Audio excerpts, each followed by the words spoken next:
सरल शब्दों में कहा जाए तो सुप्रीम कोर्ट वक्फ बिल के पीछे भारतीय जनता पार्टी की राजनीतिक सोच को समझ रही है। सुप्रीम कोर्ट ने सीधे सवाल किया, क्या किसी हिंदू धार्मिक ट्रस्ट में मुसलमान या गैर हिंदू उसके सदस्य हो सकते हैं? तो फिर यह दोहरे मापदंड वक्फ बोर्ड या वक्फ काउंसिल के बारे में क्यों? सबसे बड़ी बात दोस्तों, कल जब सुप्रीम कोर्ट अपनी तरफ से यह बातें कह रहा था, तब गोदी मीडिया प्राइम टाइम में जिस तरह का जहर उगल रहा था ना, वो देखने लायक था। उसकी हम चर्चा करने जा रहे हैं। और दोस्तों, इस कार्यक्रम को अंत तक देखिएगा, क्योंकि देर शाम आया यह फैसला है। इसको लेकर कई असमंजस हैं, कई किस्म का कंफ्यूजन है। वो तमाम असमंजस मैं आपके सामने दूर करने वाला हूं। याद कीजिएगा दोस्तों, इसी मंच पर मैंने आपसे बार बार कहा था, मेरा यह नहीं मानना है कि वक्फ बिल का मकसद भ्रष्टाचार को खत्म करना है, क्योंकि यह सरकार आजाद भारत के इतिहास में अगर किसी ने भ्रष्टाचार पर दोहरे मापदंड दिखाए हैं तो वो भारतीय जनता पार्टी सरकार है। सबसे पहले सरल शब्दों में मैं आपको बतलाना चाहता हूं कि इस बारे में सुप्रीम कोर्ट ने क्या क्या कहा, चीफ जस्टिस संजीव खन्ना ने क्या कहा, और सबसे बड़ी बात, सरकार के पास इन सवालों का कोई जवाब नहीं था। आपके स्क्रीन पर वक्फ कानून पर सुप्रीम कोर्ट ने पूछा, क्या हिंदू समुदाय के धार्मिक ट्रस्ट में मुसलमान या गैर हिंदू भी शामिल हो सकते हैं? संजीव खन्ना के सवाल पर गौर कीजिए। जब chief justice of India Sanjeev Khanna पूछते हैं, मिस्टर मेहता, क्या आप कह सकते हैं कि अब से हिंदू संस्थाओं में मुसलमानों को भी एंट्री मिल जाएगी, वे उसका हिस्सा हो सकते हैं? इसका जवाब आप साफ साफ दें। सबसे बड़ी बात, वक्फ काउंसिल और वक्फ बोर्ड, इसके सदस्य जो हैं वो सिर्फ मुसलमान हो सकते हैं, एक्स ऑफिशियो मेंबर्स को छोड़कर। सुप्रीम कोर्ट ने इसके बारे में क्या कहा, आपके स्क्रीन पर। कोर्ट ने यह भी कहा कि वक्फ बोर्ड और सेंट्रल वक्फ काउंसिल के सभी मेंबर मुसलमान होने चाहिए, बस एक्स ऑफिशियो मेंबर्स को छोड़कर। इंतजार कीजिए, मैं आपको बतलाने वाला हूं कि सुप्रीम कोर्ट ने इस बारे में सरकार को किस तरह से कटघरे में रखा। मैं आपको यह भी बतलाऊंगा कि क्या दलीलें अदालत में अभिषेक मनु सिंह हुई और कपिल सिब्बल ने दी, क्योंकि इन दलीलों का कोई जवाब नहीं था केंद्र सरकार के पास। मगर गोदी मीडिया का जहर देखते ही बनता है। सबसे पहले दोस्तों, न्यूज 18 का क्लिप दिखाना चाहता हूं, आप देखिएगा किस तरह के अब शब्द का इस्तेमाल भाजपा का प्रवक्ता गौरव भाटिया कर रहा है, वो भी अखिलेश यादव के बारे में बहस के दौरान। एक जमाने में यह व्यक्ति समाजवादी पार्टी का हिस्सा था और मीडिया का जो गुल्लू है, जिनके बारे में स्वर्गीय राजीव त्यागी ने बहुत वाजिब 2 शब्दों का इस्तेमाल किया था, उसकी किस तरह की हरकतें। देखिए क्या हुआ था। आपके चैनल पे कहा जा रहा है एक देश के बड़े नेता को समाजवादी पार्टी के राष्ट्रीय अध्यक्ष को गाली दी जा रही है और गलत तरीके से दी जा रही है, और आप मुर्गे लड़ा रहे हैं। यहां पर आप इस तरीके की भाषा का इस्तेमाल कर रहे हैं। अखिलेश यादव के खिलाफ आप गाली गलौज करवा रहे हैं, और वो भी उस आदमी से जो आदमी कृपा पात्री था अखिलेश यादव का और मुलायम सिंह यादव का। दिस इज टू पर्सनल ना। ओके।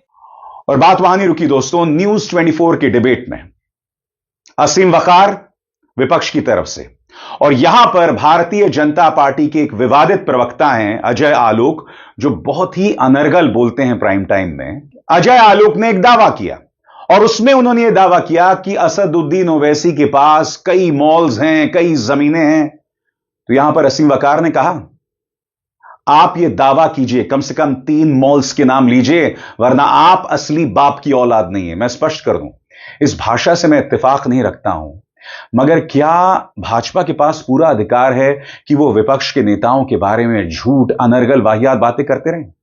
आखिर अजय आलोक ने वो 3 मॉल्स का नाम क्यों नहीं बताया? और सबसे बड़ी बात, एंकर महोदय वो कह रहे हैं कि साहब इस तरह की शब्दावली का आपको इस्तेमाल नहीं करना चाहिए। तो क्या भाजपा का नेता इस तरह की डेफेमेटरी, मानहानि से जुड़ी बातें कह सकता है? उसे पूरी आजादी है। सुनिए क्या हुआ था न्यूज 24 में। ये गांधी मैदान दिखाता हूं, वक्फ की संपत्तियों पे कितने हैं, मल्टी स्टोरेड अपार्टमेंट। बैंगलोर चलिए 5 स्टार होटल दिखाता हूं, चेन्नई में भी वही हाल है। और वकार साहब के तो नेताओं को बात ही नहीं कहने, 6 मॉल चला रहे भाई साहब, 3000 करोड़ से ऊपर की वक्फ की संपत्ति ऑन रिकॉर्ड पब्लिक डोमेन में है। मैं नहीं कह रहा हूं। मैं शुरुआत करता हूं इनकी उस बात से जिसमें ने कहा कि ओवैसी साहब के ऊपर इन्होंने कहा कि एमआईएम के लीडर ओवैसी के पास 3,000 एकड़ जमीन, 6 माल चल रहे हैं वक्त पर।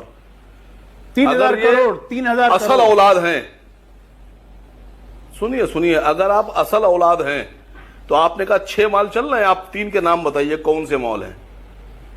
और अगर आप नाम नहीं बता पाए यहां तो आप समझ लीजिएगा आप असल औलाद नहीं है। ऐसे मत बोलिए, क्यों ऐसी बात करते हैं? असल औलाद अपने आप पर रखिए, समझे ना, मुझे असल औलाद बताने की जरूरत नहीं है। जबान पे कंट्रोल रखिए। आरोप लगाया राजनीति, आप किसके औलाद हैं? मुगल के औलाद हैं सकते हैं। आसिम वकार प्लीज, मुगल के औलाद हैं आप? मर्यादा में प्लीज। आसिम वकार बोलिए। सर जो मुझे बोलना था मैंने बोल दिया, और जहां तक आवाज पहुंचना थी पहुंच गई, और जिसके मिर्चें लगना थी लग गई। अब आगे सुनिएगा। मैंने ये कहा है कि अगर ये असल से हैं, अरे फिर वही बात, बीजेपी प्रवक्ता, तो 3 मॉल के नाम बताएं, 3 मॉल के नाम बताएं जिस पर इन्हें इल्जाम लगाया है कि वक्फ की जमीन पर वैसी आपका चैलेंज हो गया। एक सेकेंड रुक जाइए। आसिम वकार, जैसे मैंने कहा राजनीतिक आरोप है, मैं आपसे दरखास्त कर रहा हूं, राजनीतिक जवाब दे सकते हैं, जो जवाब देना है दीजिए, मर्यादा में रह के दीजिए। एक दूसरा, आपने जो जवाब देना था दे दिया, जो कहना था, रुकिए ना आप एक सेकंड, रुकिए तो सही। अब अजय आलोक ने जो कहा प्लीज उसका भी जवाब दीजिए। आरोप लगा रहे, वो कह रहे हैं राजनीतिक आरोप पर एक भी अस्पताल आप बता दीजिए। नहीं, अब राजनीतिक आरोप हो गया है। सुनिए बात सुनिए। अब आप यहां बैठकर इनकार कीजिए या हाँ में हाँ मिलाइए कि हाँ वो ऐसी साहब के 6 मॉल हैं वक्फ की जमीन पर, और या फिर आप ये कहिए कि झूठे हैं। मानव गुप्ता जी आपके चैनल पर आपकी डिबेट पे। अरे आसिम भाई एक सेकंड बोलिए, क्या आप एक मिनट। दोस्तों ये तो गोदी मीडिया का हाल था, मगर सुप्रीम कोर्ट का एक सवाल सरकार पर भारी पड़ रहा था।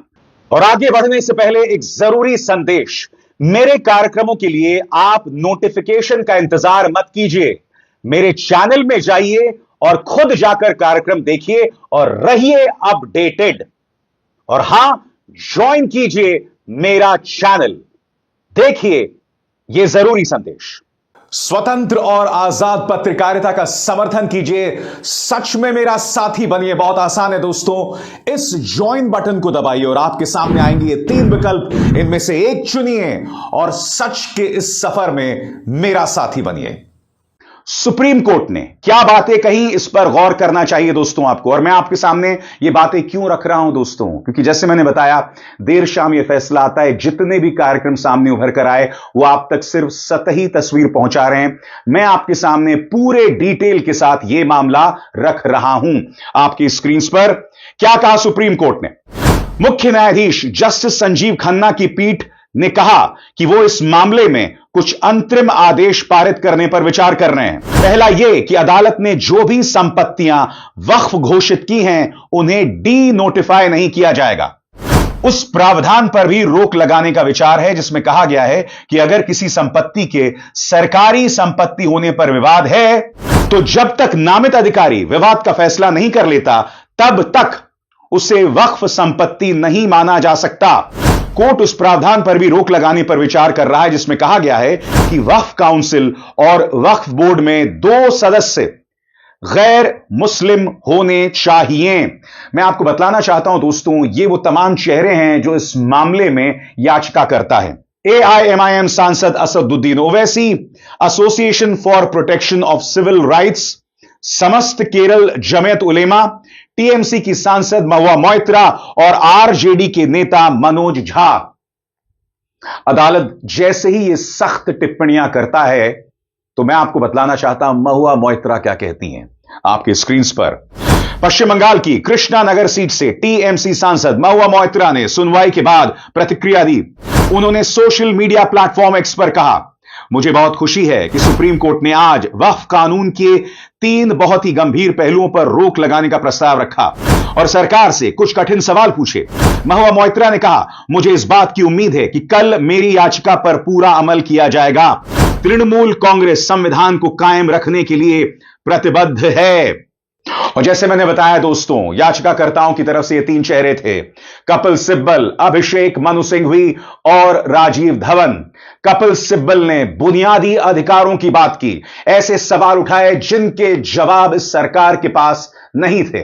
कपिल सिब्बल ने क्या कहा उस पर गौर किया जाए दोस्तों। याचिकाकर्ताओं की तरफ से वरिष्ठ अधिवक्ता कपिल सिब्बल सहित कई वरिष्ठ अधिवक्ताओं ने पक्ष रखा। कपिल सिब्बल ने कहा यह संशोधन संविधान के अनुच्छेद 26 का उल्लंघन है, जो धार्मिक समुदायों को अपने धार्मिक मामलों के प्रबंधन की स्वतंत्रता देता है। उन्होंने सवाल उठाया, कानून के मुताबिक मुझे अपने धर्म की आवश्यक प्रथाओं का पालन करने का अधिकार है। सरकार कैसे तय कर सकती है कि वक्फ केवल वही लोग बना सकते हैं जो पिछले 5 साल से इस्लाम का पालन कर रहे हैं। सिब्बल ने यह भी तर्क दिया कि इस्लाम में उत्तराधिकार मृत्यु के बाद मिलता है, लेकिन यह कानून उससे पहले ही हस्तक्षेप करता है। उन्होंने अधिनियम की धारा 3C यानी 3C का हवाला देते हुए कहा, इसके तहत सरकारी संपत्ति को वक्फ के रूप में मान्यता नहीं दी जाएगी जो पहले से ही वक्फ घोषित करती है। दोस्तों, मैंने आपसे बार बार कहा है, मेरे लिए वक्फ बिल का मामला भ्रष्टाचार से जुड़ा नहीं है। मैंने बार बार कहा, इसका मकसद भारतीय जनता पार्टी का सिर्फ एक है कि वक्फ के सहारे देश में दुष्प्रचार किया जाए, जहर घोला जाए, हिंदू मुस्लिम किया जाए, और उसका नतीजा हम पश्चिम बंगाल में देख चुके हैं, उत्तर प्रदेश में देख रहे हैं, महाराष्ट्र में देख रहे हैं। जमीन तैयार की जा रही है। पश्चिम बंगाल की हिंसा पर भी सुप्रीम कोर्ट सख्त है। कटघरे में ममता बनर्जी हैं, उनकी नाकामी सामने उभर कर आ रही है, और कुछ दंगाइयों ने यह पूरा मामला मानो भारतीय जनता पार्टी को परात में सौंप दिया। सुनिए कपिल सिब्बल क्या कहते हैं। कपिल सिब्बल ने कहा कि 20 करोड़ लोगों के अधिकारों को इसके आधार पर हड़पा जा सकता है। सिब्बल ने कहा, पहले कोई लिमिटेशन नहीं थी, इनमें से कई वक्फ संपत्तियों पर अतिक्रमण किया गया था। अब आपके स्क्रीन पर यह है राजीव धवन। राजीव धवन क्या कहते हैं, इस पर गौर किया जाए। वरिष्ठ अधिवक्ता राजीव धवन ने कहा, यह कानून इस्लाम धर्म की अंदरूनी व्यवस्था के खिलाफ है। अभिषेक मनु सिंघवी, वो भी याचिकाकर्ताओं की तरफ से, उन्होंने क्या कहा, इस पर गौर किया जाए। अभिषेक मनु सिंघवी ने सुप्रीम कोर्ट में दलील देते हुए कहा कि 8 लाख में से 4 वक्फ हैं जो उपयोगकर्ता के द्वारा हैं। उन्होंने इस बात को लेकर चिंता जताई कि वक्फ अधिनियम में किए गए संशोधन के बाद इन संपत्तियों पर खतरा उत्पन्न हो सकता है।